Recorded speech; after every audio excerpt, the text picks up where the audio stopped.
جنرال دوستم کابل ته ستون شو او طالبانو سره کار ته چمتووالی نیسي. په مسکو کې د طالبانو سفیر د یکشنبې په ورځ ویلي دي چې د دې ډلې پخوانی جنرال دوستم ته بلنه ورکړې چې په کابل کې د افغان حکومت په راتلونکې غونډه کې ګډون وکړي. په سلامونو مو هرکلی کوم د ایف جی نیوز چینل درنو لیدونکو. سلام، ستړي مشئ، وخت مو په خیر. پام راګرځوم د دې ساعت مهم خبر ته په سر کې یادونه کوم ملګرو که مو چینل نوي سبسکرایب کړی د مهمو خبرونو لپاره در سره ایف جی نیوز چینل په درنښت سره سبسکرایب کړئ.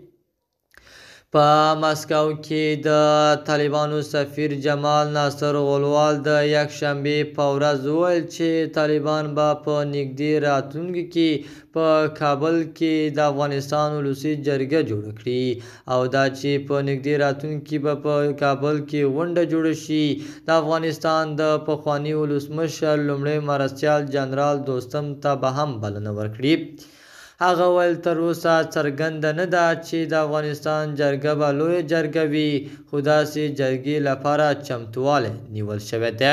د راپورونو له مخې دا څرګندونې په داسې حال کې کېږي چې تر دې مخکې ځینو سرچینو خبر ورکړی و چې جنرال دوستم په افغانستان کې د ملګرو ملتونو د ماموریت یونما په ضمانت په کابل کې دی.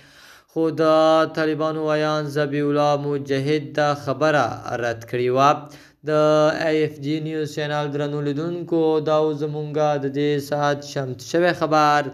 د نورو مهمو خبرونو لپاره در سره ایف جی نیوز چینل په درنښت سره سبسکرایب کړئ. تر بیا ښې چارې، د الله په امان.